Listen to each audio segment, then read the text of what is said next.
পটুয়াখালী কলাপাড়া উপজেলা নির্বাহী কর্মকর্তা ইউএনও মোহাম্মদ রবিউল ইসলামের বদলির খবরে মিষ্টি বিতরণ ও আনন্দ মিছিল করেছে স্থানীয়রা। মঙ্গলবার রাত ৯টার দিকে শহরের 0 পয়েন্ট থেকে মিছিলটি বের হয়ে প্রধান সড়ক প্রদক্ষিণ করে সৈকত এলাকায় শেষ হয়।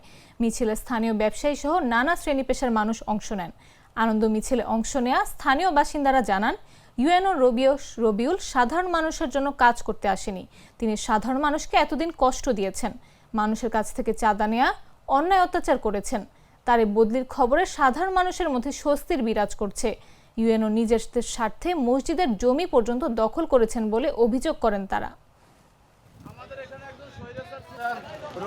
কুয়াকাটাবাসী একটা স্বস্তির নিঃশ্বাস ছাড়ছে, কেন রবিউল সাহেব এখানে অনেক অন্যায় অত্যাচার জুলুম করছে মানুষের উপরে। অবশেষে আমাদের কলাপাড়া উপজেলা নির্বাহী কর্মকর্তার বদলি হলো। এই বদলি জনিত কারণে আমাদের কুয়াকাটা আমরা যারা ক্ষুদ্র ব্যবসায়ী রয়েছি আমরা অতি আনন্দে আজকে আমরা আনন্দ মিছিল করেছি, সেই সাথে আমরা মিষ্টি বিতরণ করে এই আনন্দটা উপভোগ করেছি। রবিউল সাহেব একজন মুসলমান হইয়াও সে মসজিদের জায়গা 10% মসজিদ জায়গার রেকর্ড আছে।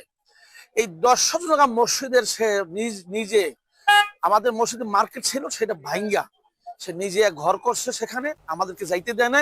সে যেটা কুয়াকাটা একবার টিউনাইয়া সে ব্যাপক টাকা দুর্নীতির মজা ভাই আবার সে টিউনই আসছে আইসা সে ব্যাপক দুর্নীতি করছে এবং কি মিরাবাড়ি পশ্চিম পাশে 5 কোটি টাকার সম্পত্তি রাখছে। বান্ডেল থাকলে প্রতি সেনমানিতে টাকা বাঁচবে। বিকাশ সেনমানি বান্ডেল কিনে জিতুন প্রতি লেনদেনে।